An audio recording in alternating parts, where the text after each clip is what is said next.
حق ايه كسر حقك؟ انت عايز ايه؟ انت في الاول والاخر في عقود موجوده، اللي يمشي يمشي واللي يقعد يقعد واللي يروح يروح لكن حرقه الدم ان انت تبقى فيها كل 3 ايام دي 4 ايام بالشكل ده. بص يا جماعه، الطبيعي ان الكوره مكسب وخساره، رياضه زي اي رياضه، بس ده الطبيعي في كل الدنيا. عندنا احنا الوضع مختلف، فرقتين من مصر بيلعبوا في الدوري المصري، فرقه كسبت وفرقه خسرت. ما نشجعش اللي كسبت ونثني على ادائها ونقول ايوه حلو وكويس، لا، نبص للي خسرت ونعمل مندبه بقى، نقعد نندب ونقعد نلطم ونولول، والمعلق يلطم والاعلام يلطم عشان فريق خسر. طب في فريق تاني كسب يا جماعه، لا، مش هنتكلم عليه. وده بس مدير الكره التاريخي بتاعهم، اسمع تعليقاته يا عم. طب انا مش عارف اخصص لك سؤال، لان المواضيع كلها داخله في بعضها. 2-0، اداء بلا شكل بلا طعم بلا لون بلا مدير فني. شايف الموضوع ازاي؟ شايف الموضوع ان انت واحده من اسوأ بدايات الاهلي في تاريخ، واحده من الاسوأ يعني. المصيبه مش ان انت اتغلبت، يعني دي كوره ممكن تلعب كويس قوي وتتغلب. المصيبه انت متاكد يا كابتن سيد؟ متاكد ان مش مصيبه انك اتغلبت؟ ممكن تلعب كويس وتتغلب عادي. متاكد؟ متاكد ان من ماتش كوره انت سيء جدا فيه، وفي اللي فات كنت سيء، واللي قبله كنت سيء، حتى في اللي انت كسبت فيه، متاكد انك مش مشكله انك تخسر؟ انت شايف حضرتك قاعد عامل ازاي، وشايف الاستوديوهات التحليليه والاستوديوهات الرياضيه كلها عامله ازاي عشان ماتش اتغلبت، وتقول لي مش مشكله، مش المصيبه انك اتغلبت، ممكن تلعب كويس وتتغلب. انا عايز اقول لحضرتك انك لا اداء ولا مكسب الحقيقه. يعني حتى حتى ماتش انت كسبت واللي تعادلت فيهم كنت من غير اداء، وتعادلت وكسبت ماتش. فاهم؟ يعني مش هنضحك على الناس. يعني انت لما بتتغلب بنعمل سرادق عزاء. انت وصلت لمرحله يعني انت مش فاهم دي كوره ولا ايه بالظبط، مش فاهم حاجه خالص، يعني فاهم ضغط ولا فاهم تغييرات ولا فاهم روح ولا فاهم رده فعل ولا فاهم شخصيه ولا مش فاهم خالص. عندك حاجات كتيره جدا جدا، بس في الاخر في علامه استفهام كبيره جدا. يعني حاجات الواحد مثلا بيقول ممكن ترجع طبعا، ممكن تاخد الدوري، اكيد ممكن تاخد الدوري وترجع تاني، لان الامكانيات والقدرات موجوده، وده اهم حاجه في المنظومه او في المعادله. لكن وانت بتختار كمان الاحسن لعيبه لازم تختار احسن حد، لازم تختار احسن مدرب، لازم تختار احسن عامل، لازم تختار احسن دكتور، لازم تختار احسن تاهيل، لازم تختار احسن حد. هي الموضوع مش الاكل اللي هيطبخ لوحده يعني. يعني في حاجه يبقى مهم جدا، وده الاهلي يستحق احسن من كده طبعا، يستحق احسن من كده في كل حته، مش اللعبه بس، في كل مكان. كلامك طالع في كل مكان، في كل مكان عايز احسن حاجه، في كل مكان عايز احسن حاجه. اتنين، يعني انا برضو انا لعيبه رجاله طول عمري وجدعان طول عمري، يعني انا عايز نوعيه احمد عبد الباقي وحمد الصديق وماهر همام ووائل جمعه واحمد السيد، والناس اللي بتاكل النجيله من عينيها تاكلها. ما كانوش احسن حاجه في الكوره، لكن هم كده الرجاله بتاعتهم. انا عايز ده، الرجوله فيهم، انا عايز ده.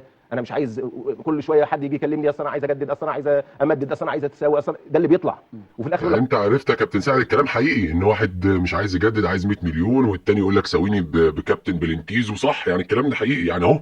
يعني ده بس انت اكيد مطلع وعارف اكتر من الصحفيين والاعلاميين والكلام البلا بلا بلا الكتير ده. اكيد انت عارف يعني عندكم مشاكل زي الناس اهو. يعني انت تقصد ايه عايزين لعيبه رجاله؟ تقصد ايه بلعيبه رجاله زي حمد صدقي وزي مش عارف احمد عباقي وماهر همام؟ تقصد ايه؟ تقصد لعيبه الاهلي دلوقتي اللي جايه بمليارات، ومنهم مش عارف 3 4 جايبهم عشان تغيظ الزملكاويه، تقصد انهم ايه؟ ما رجاله يا كابتن، وبيجيبوا لك ماتشات، بيكسبوا لك ماتشات. ما تقولش كده، عيب عيب عيب، عشان ما تغضبش عليك. حق ايه كسر حقك؟ انت عايز ايه؟ انت في الاول والاخر في عقود موجوده، اللي يمشي يمشي واللي يقعد يقعد واللي يروح يروح لكن حرقه الدم ان انت تبقى فيها كل 3 ايام دي 4 ايام بالشكل ده، لا. هنجيب صح منين؟ ده انت يعني همك انت بتتكلم في ايه؟ حرقه. ما انت في الاول والاخر الاهلي في الاول والاخر ممكن نرجع، لكن وممكن اتغلب، ممكن اتغلب، بس الاقي شخصيتي. اقول دي كوره، في الاول والاخر دي كوره، لكن افقد الشخصيه بتاعتي، افقد الهويه، يا راجل ده الاهلي مع كل حاجه بيطلع، يعني وانا كسبان اطلع بالثقه والاستمتاع والكوره الحلوه وتمام تمام، او خسران بيبقى ليا رده فعل، بيبقى عندي رده فعل. انا مش موجوده دلوقتي. انا مش عايز احسن حاجه، انا عايز اجدع ناس. انا مش عايز احسن حاجه، عايز احسن حاجه، انا عايز اجدع ناس. تصدق حلو في الاول والاخر انا عايز اجدع ناس. خلي بالك يا كابتن سيد، كلامك ده خطير، ده معناه ان لعيبه الاهلي مش جدعان، معناه اللي موجودين دلوقتي مش جدعان. الكلام ده هتبص يا كابتن سيد هيروقوك. تمام. وبعدين انا بختار مدرب لحاجتين، يا اما السي في بتاعه قوي جدا فاقول له اهو نصبر، تاريخه بيقول، يا اما انا مقتنع بيه واقبل التحدي. انا عايز حد يقول لي انا مقتنع بده، تمام، مقتنع بيه، وانا مفيش مشكله هبقى معاك برضو. انا مش بس كل الناس تبقى معاك، بس قول لي معطيات، قول لي انا مقتنع بيه خلاص. اطلع واحد يقول لي واحد مسؤول يقول لي انا مقتنع بالراجل ده، انا عندي قناعات يا اخي بالراجل ده، سيبونا بقى نقبل التحدي، اوكي تكسبه يبقى معاك. لكن انا بالشكل ده مثلا في اول 4 ماتشات ابقى عندي 5 نقط بالشكل ده اللي بشوف الملعب، سواء كانت في مباراه مودرن او مباراه فاركو حتى، او النهارده او المحله. لا الاهلي اكبر من ريبيرو لحد دلوقتي. هو مفيش ريبيرو اصلا، مفيش مدرب اصلا. يعني انت، ما هو انت النهارده حتى التغييرات نفسها انت مش عارف الحدود بتاعتك ايه في امكانيات اللعيبه اللي عندك، مش عارف. ده انت بتلاعب احمد رضا مكان تريزيجيه وانا محتاج اكسب، يعني بلاعب واحد نص ملعب وبعدين باك بباك باك رايت يطلع ينزل باك رايت، باك ليفت يمشي يطلع ينزل باك ليفت. زمان في السبعينات كان يقول لك البس بنطلون ازرق وقميص ازرق. تمام. الثمانينات نفس بعد كده، ما انا ممكن البس قميص ازرق وبنطلون اسود، قميص ازرق وبنطلون اسود عادي، صحيح. شيرت ابيض وبنطلون اسود عادي. يعني ممكن اغير باك ليفت وانزل فيرود عادي جدا، مفيش مشكله يعني، عادي جدا. المفروض ان انا ببقى عايز ايه من الماتش. تمام. حرقه الدم اللي احنا موجودين فيها او الجماهير موجوده فيها، لا طبعا. واحنا خلي بالك برضو الموضوع عندك مش ان انت بتحقق التارجت بس، كمان الطريق اللي انا ماشي فيه انا ماشي صح ولا غلط. عمال نقلب في انوار، عمال تقلب في انوار. يا عم انت عندك 7 ماتشات كسبت ماتش واحد يا ابراهيم، 7 ماتشات اكسب ماتش واحد. وبعدين انا تدرج ما فيش احسن من كده حتى في المستويات. يا عم الحاج انت عايز ايه؟ الله يرحم يا كابتن سيد، الله يرحم، الله يرحم ابو السيد لما كان ايه. لا سياسه الاهلي مختلفه.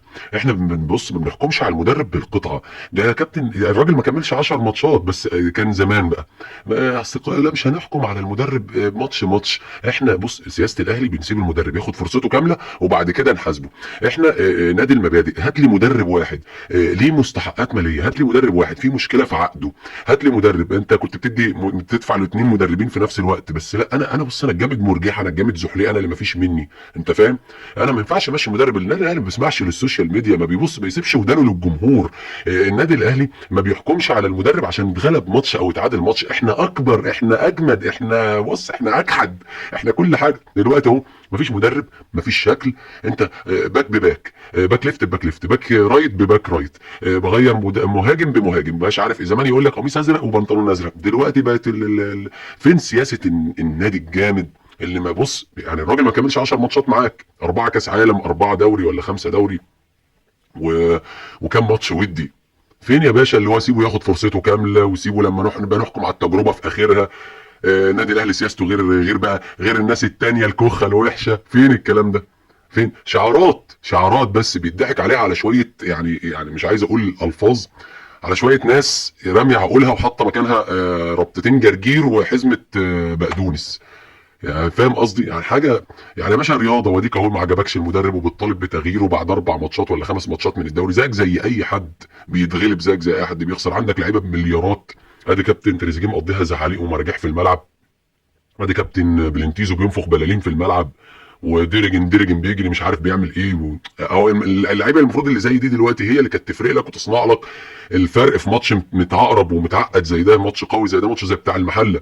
كنت تلاقي جون من تريزيجيه بمهاره فرديه، كرة جامده من كابتن بلنتيزو بمهاره فرديه. مفيش يا باشا، مفيش. زيزو مجهود، لكن انت ما بص انسى حته المهاره الفرديه، انسى. مفيش يعني 1 على 1 مثلا مش تلاقيه لما لك 1-7 وراح مشمس واحد. حتى وهو في الزمالك كان كده. انت مش انت اشتريت الترماي. انت فاهم قصدي؟ فتأقلم بقى، تأقلم. انا عايزك تتأقلم. كوره ورياضه وبيلعبوها 11 لعيب بيشوطوها برجليهم، وانت ممكن تكسب ممكن تخسر. مش كل ما هتتغلب ماتش او تتعادل ماتش نقلبها مندبه في القنوات وفي الاعلام ومحدش بيشكر في الغلابه اللي كسبوا ولا اللي اتعادلوا معاك الماتش اللي فات. كل بيقول لك ايه ده ومش عارف ايه وجمهور وزعل ومش عارف ايه. يا جماعه طب ادوا الناس حقوقها، يا بتوع الحقوق يا محترمين، يا بتوع الاعلام يا محترمين، يا اللي هتتحاسبوا يوم القيامه. ادوا الناس التانية حقوقها اللي اجتهدت وروقت الاهلي طول 90 دقيقه. مش عارفين تمسكوا كوره، مش عارفين تروحوا بهجمه، ومروقينكوا لعب كوره. وبلاتي توريه عمال يشمس في ده ويشمس في ده وماسك نص الملعب وهاتك يا دعك فيكم 1-1. ادوا الناس حقوقها، مش هنقول غير ربنا المستعان. ربنا يعيننا على البص على المنافسه في المجال ده في الجو ده. السلام عليكم.